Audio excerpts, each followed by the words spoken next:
எப்பா பார்த்தாலும் ஃப்ரிட்ஜ் கிட்ட என்ன பண்ணிட்டு இருக்க? எப்பா பார்த்தாலும் ஃப்ரிட்ஜ் கிட்ட தான் வேலை.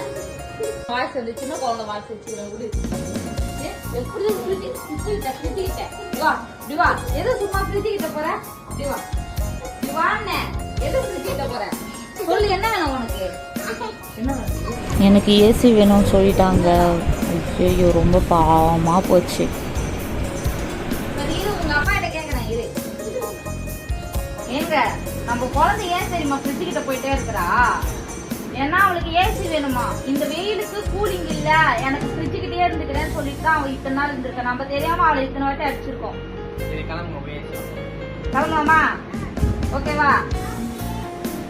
அவர் சொன்ன உடனே எடுத்தோம் ஒரு ஓட்டம் கடைன்னு ரெடி ஆகிட்டு, பெரியவளையும் ரெடி ஆக்கிட்டு சின்னவளையும் ரெடி ஆக்கிட்டு, அதுக்கப்புறம் அம்மா வீட்டில் பாப்பாவை விட்டுட்டு வந்துட்டேன். சின்னவளை ஏன்னா அவளுக்கு வந்து ட்ராவல்லாம் பண்ணக்கூடாது, அந்த இதுவுக்காக பாப்பாவை அம்மா வீட்டில் விட்டாச்சு. அதுக்கப்புறம் வந்து நாங்கள் ரெடி ஆகிட்டு போயிட்டோம். அதுக்கப்புறம் வந்து ஒரு பயம் இருந்தது, எங்கடா எப்போவுமே இந்த சரௌண்டிங்கில் எப்போவுமே டிராஃபிக் இருக்குமேன்னு சொல்லிட்டு ரொம்ப பயந்தேன். நான் பார்த்தா எந்த டிராஃபிக்குமே இல்லை, ரொம்ப சந்தோஷம் ஆயிடுச்சு.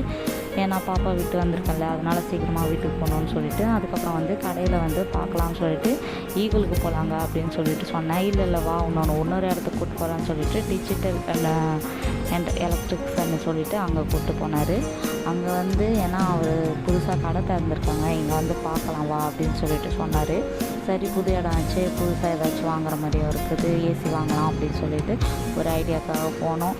போய் பார்த்தா அதுக்குள்ளேயே மக்களுக்கெல்லாம் ஒரு ஆய் சொல்லிவிட்டு அதுக்கப்புறம் உள்ளே போயிடலான்னு சொல்லிட்டு போயிட்டோம். உள்ளே போனால் நல்லா வரவேற்பெல்லாம் கொடுத்தாங்க. அதுக்கப்புறம் வந்து எல்லாருமே கூடி இருந்தாங்களா, ரொம்ப ஒரு மாதிரியாக ஷை ஆகிடுச்சு. அதுக்கப்புறம் வந்து உள்ளே கூப்பிட்டு போனதுக்கப்புறம் பார்த்திங்கன்னா ஒரு மேம் வந்து கூப்பிட்டு போனாங்க வாங்க அப்படின்னு சொல்லிட்டு கூப்பிட்டு போனாங்க. அங்கே போய் பார்த்தா பெரிய டிவி, ஐயோ என்னடா இவ்வளோ பெருசாக இருக்குது அப்படின்னு சொல்லிட்டு ரொம்ப ஆச்சரியமாக இருந்தது. அதுக்கேற்ற செட்டிங்ஸ் எல்லாம் நல்லா இருந்தது, பார்க்கவே ரொம்ப கலர்ஃபுல்லாக இருந்தது. அதுக்கப்புறம் ஃபுல்லாக பார்த்தா ஏசி, அதுக்கப்புறம் வந்து ஃபுல்லாக பிஜிஎம்ஸ் இந்த இதுவும் தான் இருந்தது. ரொம்ப பார்க்கவே ஒரு இதுவாக இருந்தது. சரி டிவி இருக்குது, ஆனாலும் நம்ம கேர்ள்ஸுக்கு தான் டிவினாலே ஒரு இதுவாகிடுச்சு. இது இருந்தால் அது இருந்தால் இதுன்னு சொல்லிட்டு போய்ட்டுருப்போம் இல்லையா, அதனால் அவங்ககிட்ட ரேட்டு எல்லாமே கேட்டுக்கிட்டேன். அதுக்கப்புறம் சரி ஏசி எங்கே இருக்குதுன்னு சொல்லிட்டு கேட்டால் மேலே தான் இருக்குது. நாங்கள் மேலே வந்தோம். மேலே வந்ததுக்கப்புறம் பார்த்தா அங்கேயும் ஒரு விதவிதமாக இருந்தது. பேக்கை பார்த்தா ட்ராவல் பேக்கை பார்த்துட்டு இது வேணுமா எனக்கு அப்படின்ட்டா. சரி அதுக்கப்புறம் வந்து ஏசி வேணாம்மா, இதுதான் இவ்வளோ பெரிய ஃப்ரிட்ஜ் இருக்குது, இது ஃப்ரிட்ஜே வாங்கிக்கலாம் அப்படின்னு சொல்லிட்டு ஒரு ஃப்ரிட்ஜுக்கிட்ட போனான். என்னடா திறக்க முடியலன்னு சொல்லிட்டு திறக்க முடியல, என்ன இது அப்படின்னு சொல்லிட்டு பார்த்து மறுபடியும் அந்த சைடு போய் திறந்தான். அதுக்கப்புறம் தான் திறந்தது. அவன் ரொம்ப வெக்கப்பட்டுட்டான், என்னடா அப்படின்ற மாதிரி இப்படி அசிங்கப்பட்டுட்டோமே அப்படின்னு சொல்லிட்டு அவன் ஃபீல் பண்ணான். அதுக்கப்புறம் வந்து எல்லாமே வீடியோலாம் எடுத்து பார்த்துட்ருந்தோம். ஃப்ரிட்ஜெல்லாம் அட்டகாசமாக இருந்தது. அதுக்கப்புறம் வந்து கேஸஸ், அதுக்கப்புறம் எல்லாமே எங்களுக்கு ரொம்ப பிடிச்சிது. ஆனால் ரேட்டு தான் பிடிக்கல, ஏன்னா ஓவர் ரேட்டாக இருந்தது அப்படின்னு சொல்லிட்டு. அதுக்கப்புறம் வந்து நம்மளுக்கு தேவையானது என்ன, இந்த ஏசி தானே அப்படின்னு சொல்லிட்டு ஏசி இது போயிட்டோம். போன உடனே அங்கே எனக்கு ரொம்ப பிடிச்சி போயிடுச்சு. அவள் தேடிட்டுருக்கா எது ஓகே பண்ணலாம் அப்படின்னு சொல்லிட்டு. அதுக்கப்புறம் வந்து நானும் பார்த்துட்டு இருந்தேன். எனக்கு ஒரு ஏசி மேலே கண்ணு போயிடுச்சு. அந்த ஏசி தான் எனக்கு ரொம்ப பிடிச்சிருந்தது. இந்த ஏசி வாங்கிக்கலாங்க அப்படின்னு சொல்லிட்டு சொன்னேன். அதுக்கப்புறம் வந்து ரிமோட்டு எல்லாமே பார்த்துட்டு இருந்தோம். பார்க்கும்போது எனக்கு கொடுமா ரிமோட்டன்னு சொல்லிட்டு கேட்டுன்னு இருந்தான்.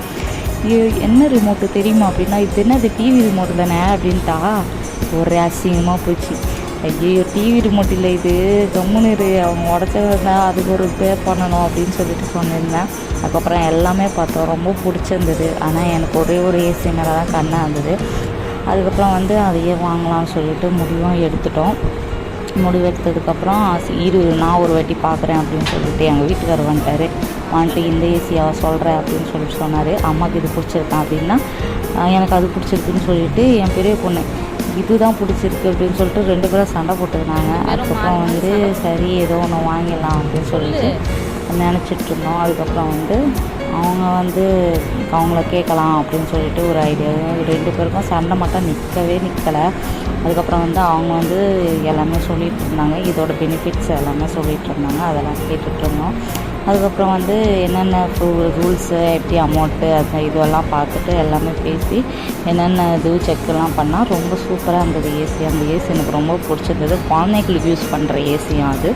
ஏன்னா டஸ்ட் அலர்ஜி அந்த மாதிரி வரும் இல்லைங்களா, அந்த இதுவெல்லாம் இல்லாமல் பெரியவங்களுக்கு மட்டும் இல்லாமல் சின்ன குழந்தைகளுக்குன்னே தயாரிச்சது தான் இந்த ஏசியும். அது எனக்கு ரொம்ப பிடிச்சது. லயார்டு ஏசின்னு சொல்லிட்டு அந்த பிராண்டு தான் எனக்கு ரொம்ப பிடிச்சிருந்தது.